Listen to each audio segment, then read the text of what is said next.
between the Bucks and the Knicks. Starting lineups for this afternoon. As the Knicks come in on the road, they've struggled on the road this season. Latrell Sprewell and Kurt Thomas at the forwards. Marcus Camby in the middle with Allen Houston and Mark Jackson at the guards. Jackson's played very well against the Bucks this year.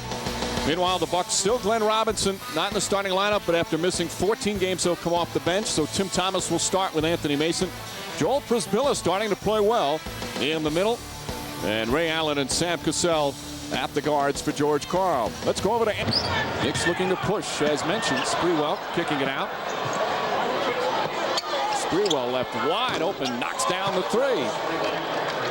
See right here, nice little pitch and catch. Houston just, boy, tee that one up for me. No one out there for him. You gotta love that when you can shoot, no one's in your face. Although I loved Allen Houston's look away pass. You just played 40, 45 minutes over the last week and he's tired. But for a whole team, hey, ouch, that hurt. If Sam Cassell wants to get Charlie Ward in the low box and kind of work him over. Sprewell finally hitting a shot, but back to the Bucks.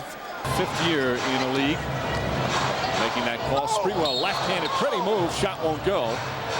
Three-point defeat by Charlotte and Emons Carter. And played the entire game, a 48-minute game. I think if you're in the East, you just have to figure, get to the play. Cassell has it tipped away. Sprewell on the charge. And able to dump it in. Pretty play from Latrell Sprewell. The Knicks back up by 5. Some momentum, too. Kind of go into the break feeling good about yourself. Not wondering why we lose last 3 out of 4. Great defensive play by Sprewell. Here comes the angry dunk. Oh, dang. And a clear path foul is going to be called against Thomas in bounds. And he cheated us, too, out of the angry dunk. I always enjoyed the angry dunk by Sprewell. Just the face contorts and he gets up, and definitely cheated us. But that's a so from that aspect, maybe not a bad foul. Sprewell will take the 1 free throw, and now the Knicks will inbound. Dangerous pass nearly taken by Robinson. Shot clock down to 3. Sprewell hoists it up, and he knocks it in. Sprewell, quick shot. The outside shot wasn't working early for Sprewell, but knocks down that one, perhaps for a foul. Sprewell puts it in, rattles home a 3. Big bucket from Latrell Sprewell. And a nice outlet to Houston. Marcus Camby with 16 boards. Sprewell knocks down another one. Back-to-back threes for Sprewell. And just like that, it's a 7-point game. And George Karl quickly wants to stop the momentum as he makes a full timeout call.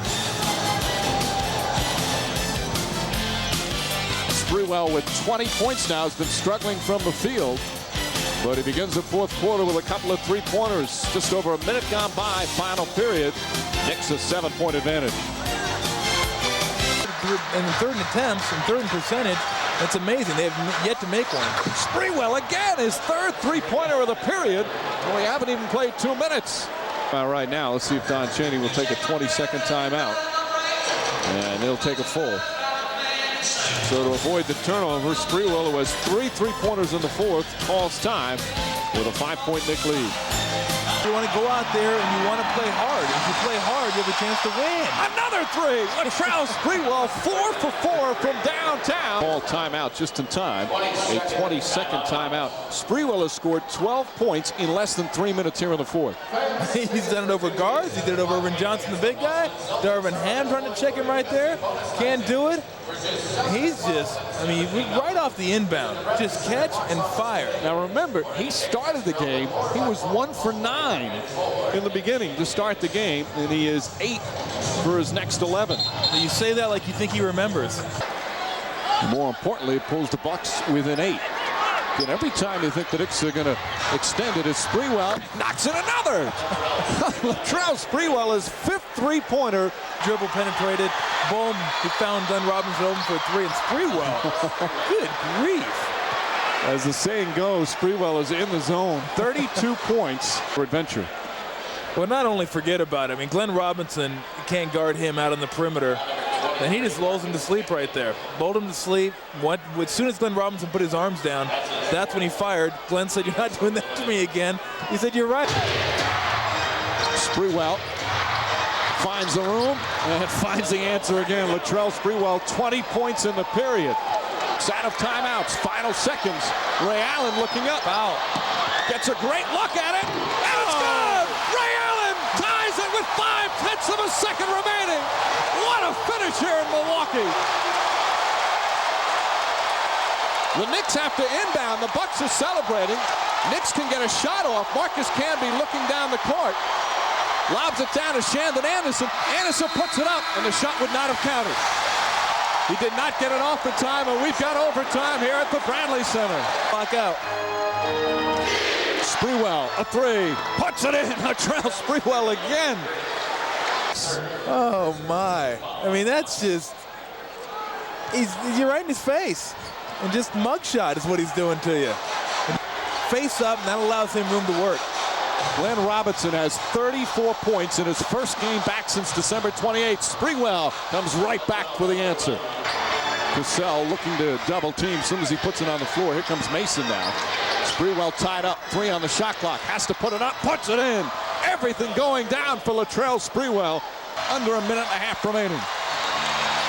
Sprewell for 3, puts it in. Latrell Sprewell with 45.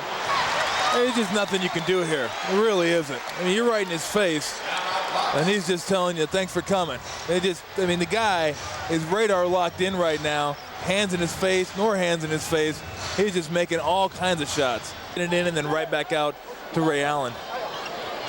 The inbound to Red. Red gets off for 3, and he puts it in. I don't believe it. 1.4 remaining, and we're tied again. Mark Jackson at the buzzer. Second overtime coming up. When your own player gets in there before you even let the ball go. We've seen some great plays, but some mental mistakes. Jackson for 3. Bang! Mark Jackson from downtown. And you see right here, it's been all about the Knicks' 3-pointers in the second half, most notably Sprewell. But right there, Sprewell does a real nice job driving and knocking over Jackson's defender. Allen Houston. They look for Sprewell. Sprewell with Darvin Ham. Shot clock down to 9. Sprewell wants to make the play.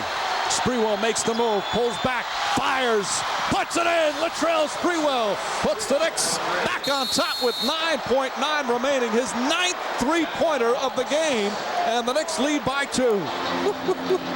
48 points for Latrell Sprewell. He's just unreal. I'm not so sure if I'm Glenn Robinson, if I back off, and they had him double team. But that's just a jab step, and Darvin Ham has to respect that. So he respects that. He backs off. He didn't really back off. He thought he was driving. You see right there. Boom. I mean, just a great jab. Jab, pull it back. And you saw earlier in the possession, Glenn Robinson, they had him double teamed, and he left him. I'm not so sure if I keep the double team and make him pass the ball. Sprewell, meanwhile, time now with 48 points. 34 of them have come in the fourth quarter and the overtimes. He also has 7 boards, 6 assists, and he's doing it in front of friends and family. He had to get 70 tickets for today's game. He's a Milwaukee native. He's had some of his best games here at the Bradley Center, and he's adding this one to the collection. I mean, are you kidding me? I mean, not only to be able to hit the 3, but be able to stop, squeeze the sneakers, bring it back, pull up, and hit it. That's incredible. That 9th three-pointer ties the game. John Starks once had 9 for the Knicks. The Knicks have hit 15 three-pointers as a team. All right, Mike Latrell, it looked like you were determined not to let your team lose. First of all, for you, how do you explain that offensive explosion that started in the fourth quarter? It started late in the game. I hadn't really been shooting the ball that well, but late in the game I got going, hit like 3 or 4 threes in a row. And I'm a streaky shooter, so when I get going, I can just get on the roll. You guys lost an 11-point lead late in the fourth quarter, battled through the first overtime, and then win it in the second. Is this a game the Knicks could have won a week ago? Well, I mean, we were disappointed with the way we ended the game, no doubt about it. It was a horrible finish. We couldn't get the stops when we needed to, but the bottom line is Jack took over in that second overtime, gave me a little rest, and, guys stepped up and made plays when we had to. You guys now have 3 wins in a row. What was it that helped you guys pull out of that 8-game losing streak? Was it anger, frustration, or embarrassment? I think, we were really backed into a corner. No one really believed in us, and we just said, hey, we're going to try to stop this thing.